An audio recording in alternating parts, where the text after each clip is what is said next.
The crisp autumn air shimmered with starlight as Jenna Lane tiptoed through the tall, dew-damp grass of Miller's Field. Her long black hair, usually tied in playful pigtails, flowed loose tonight, framing a face painted with stark white base, crimson lips curled in a perpetual sneaky grin, and one mischievous cobalt teardrop beneath her left eye. She'd come for the meteor shower, but mostly for the quiet thrill of the night, the kind of quiet that made the crunch of a well-placed pumpkin underfoot the next morning even sweeter. She wasn't alone.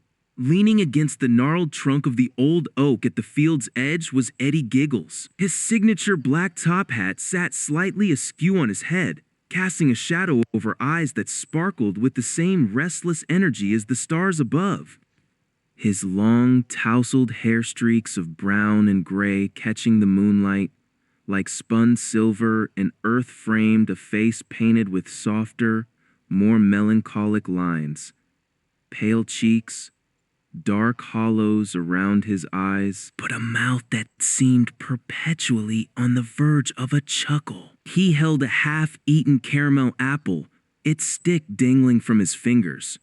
Jenna froze, her grin widening into something genuinely surprised. Another night prowler? She'd never seen him before, yet something clicked.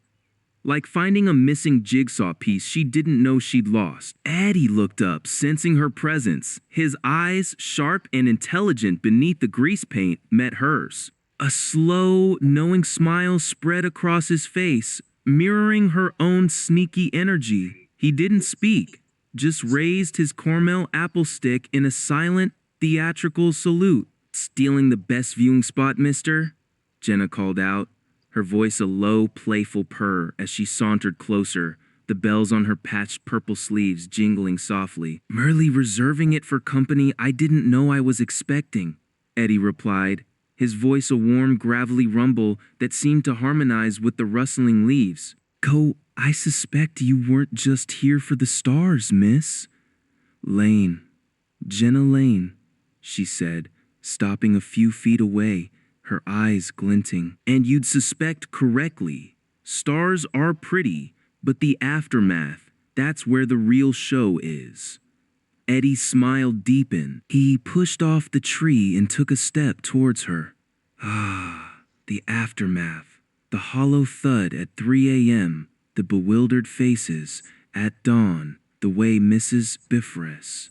"Henderson always puts hers right on her pristine porch step," he chuckled, a sound like dry leaves skittering on pavement. "It's performance art, isn't it? Silent, destructive, utterly baffling to the daylight folk." Jenna laughed, a bright, tinkling sound that startled a nearby owl. "Exactly, you get it. Most people just see vandalism. We see theatrics." She gestured dramatically at the sky, where a bright meteor streaked across the velvet black. "Even the cosmos is putting on a show tonight." They stood side by side then, watching the celestial display, the initial wariness melting away like frost in morning sun. They talked in hushed, conspiratorial tones about the best pumpkins, dense, heavy, with thick stems for maximum splat, the worst neighborhoods for getting caught. Avoid old man Peterson's, his dog has a vendetta, the perfect alibi, just admiring the constellations, officer. They discovered shared haunts, the abandoned clock tower, where they both sometimes napped, the bakery dumpster that yielded surprisingly good day-old eclairs, the peculiar satisfaction of leaving a single perfectly intact jack-o'-lantern amidst a sea of pulp. It felt less like meeting and more like remembering, like two halves of a particularly chaotic, nocturnal soul finally finding each other under the indifferent gaze of the stars. As the meteor shower peaked, painting fleeting silver trails across the sky, Jenna turned to Eddie. The moonlight caught the glitter in her cobalt teardrop and the silver strands in his hair. The shared understanding, the mirrored mischief, The sheer, unexpected rightness of finding another who saw, the world and its pumpkins the same way it was intoxicating. Without a word, drawn by the same impulsive current that sent them prowling the streets, they leaned in. Their painted faces, stark white and expressive, met in the soft darkness.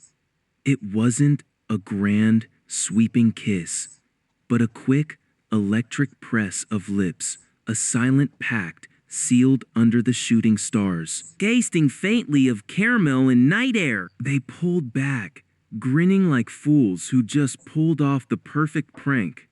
Eddie adjusted his top hat. Jenna smoothed the stray lock of black hair from her forehead. So, Eddie murmured, his eyes gleaming with renewed purpose. Tomorrow night, the Thompson place, they always go all-out giant ones on the roof, even. Jenna's sneaky grin returned, wider and more dangerous than ever. Under the moonlight, she confirmed, her voice dropping to a conspiratorial whisper. Just you, me, and a field of shattered dreams, I mean, pumpkins. Midnight? Midnight, Eddie agreed, offering his arm with a flourish. The stars can have their show tonight. Tomorrow belongs to the smash.